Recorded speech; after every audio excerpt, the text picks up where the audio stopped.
ফেসবুকে ভিডিও দেখতে দেখতে আমারও এই রেসিপিটা খাইতে খুব মন চাচ্ছিল। যেহেতু সন্ধ্যার দিকে এখনও কিচ্ছু খাওয়া হয়নি, তাই আমিও আজকে চটপট জলদি বানিয়ে ফেললাম ডিমের মশালা।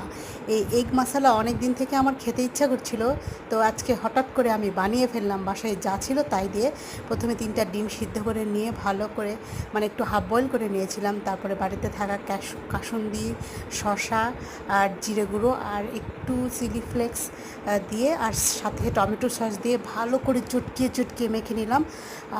দেখেই একবারে লোভ পড়ে যাচ্ছে, আর খেতে যে এতটা মজা অসম্ভব। আমি তো একবারে খাওয়ার পর ফ্যান হয়ে গেছি, মাঝে মাঝে বানিয়ে খাবো। তো যখন ভয়েসটা দিচ্ছিলাম তখন আমার মুখে পানি চলে আসছিল। তো সবাই ট্রাই করতে পারেন ডিমের এই মশালাটা, আর খুবই টেস্টিকর। আমি আর আমার বাচ্চা খেয়ে খুব মজা লাগলো। তো সবাই ভালো থাকবেন। আল্লাহ হাফেজ সবাইকে।